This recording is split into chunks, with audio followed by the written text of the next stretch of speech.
सत्ता यानी पावर। ज्यादातर लोगों को लगता है कि इसे बांटने का मतलब है इसे खो देना। लेकिन क्या हो अगर हम कहें कि पावर शेयर करने से कोई देश कमजोर नहीं बल्कि असल में और ज्यादा मजबूत हो सकता है। आज हम इसी मजेदार पहेली को दो देशों की कहानियों से समझेंगे, बेल्जियम और श्रीलंका। इनके फैसलों ने जो नतीजे दिए वो सत्ता के बारे में हमारी सोच को पूरी तरह बदल सकते हैं। तो आज का सबसे बड़ा सवाल यही है। सुनने में थोड़ा अजीब लगता है ना, कि अपनी ताकत बनाए रखने के लिए उसे दूसरों के साथ बांट दो।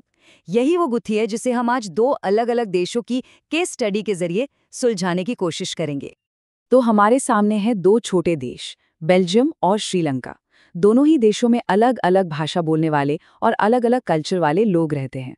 लेकिन इस डाइवर्सिटी को संभालने के लिए दोनों ने जो रास्ते चुने वो जमीन आसमान जितने अलग थे।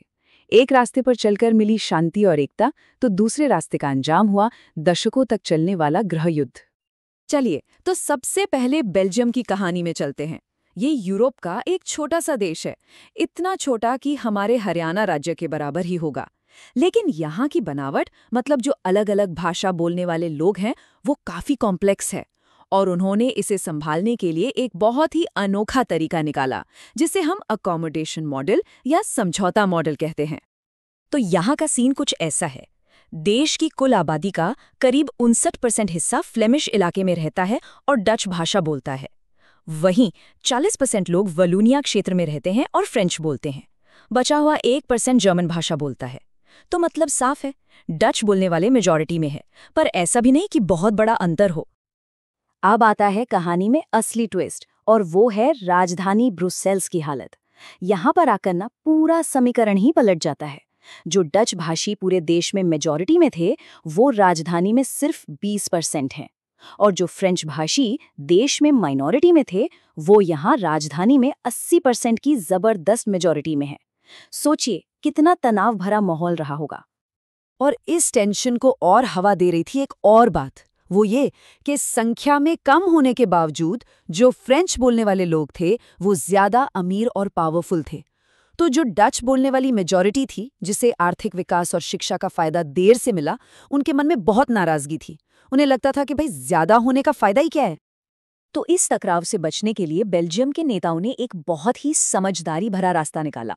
उन्होंने अपने संविधान को 4 बार बदला और पावर शेयरिंग का एक बेहतरीन मॉडल तैयार किया। पहला काम, सेंट्रल गवर्नमेंट में डच और फ्रेंच बोलने वाले मंत्रियों की संख्या बराबर कर दी। दूसरा, राज्यों को ज्यादा पावर दी। तीसरा, ब्रुसेल्स की सरकार में भी दोनों को बराबर की हिस्सेदारी दी। और चौथा, एक कम्युनिटी गवर्नमेंट बनाई जो सिर्फ भाषा, कल्चर और शिक्षा से जुड़े मामलों पर फैसले लेती थी। कितना स्मार्ट मूव था। अच्छा, अब बेल्जियम की कहानी को यहीं पे रोकते हैं और चलते हैं हमारे दूसरे देश श्रीलंका की तरफ। ये भी एक छोटा आइलैंड नेशन है। यहाँ भी अलग अलग भाषा बोलने वाले लोग थे, लेकिन श्रीलंका ने बेल्जियम से एकदम उल्टा रास्ता चुना। एक ऐसा रास्ता जिसे मेजॉरिटेरियनिज्म या बहुसंख्यकवाद कहते हैं। देखिए, श्रीलंका की बनावट बेल्जियम से थोड़ी अलग थी। यहाँ सिंघली भाषा बोलने वालों की एक क्लियर मेजॉरिटी थी, लगभग 74%, और दूसरे नंबर पर थे तमिल भाषी, जो आबादी का करीब 18% थे। यहाँ एक कम्युनिटी का दबदबा साफ साफ दिख रहा था। इससे पहले कि हम आगे बढ़ें, इस शब्द बहुसंख्यकवाद को समझ लेना बहुत जरूरी है। ये एक ऐसी सोच है जो मानती है कि जो भी कम्युनिटी गिनती में ज्यादा है, उसे देश पर अपनी मर्जी से राज करने का पूरा हक है, और ऐसा करते हुए उसे माइनॉरिटी की इच्छाओं या जरूरतों की परवाह करने की कोई जरूरत नहीं है।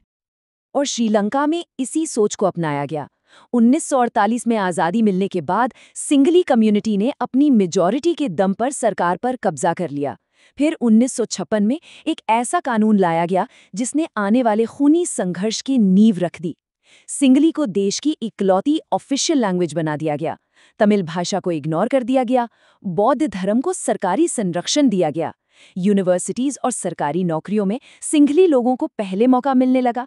एक के बाद एक हर फैसला तमिल लोगों के खिलाफ जा रहा था। इन सरकारी फैसलों का नतीजा ये हुआ कि श्रीलंका के तमिलों के मन में गुस्सा और बेगानापन बढ़ने लगा। उन्हें लगा कि उनके साथ धोखा हो रहा है। धीरे धीरे सिंघली और तमिल कम्युनिटी के बीच रिश्ते बिगड़ते ही चले गए। 1980 के दशक तक तमिलों ने अपने लिए एक अलग देश तमिल ईलम की मांग शुरू कर दी और बहुत जल्द ये टकराव एक भयानक सिविल वॉर में बदल गया जिसमें हजारों लाखों लोग मारे गए। तो इन दो कहानियों से हम सीखते क्या हैं?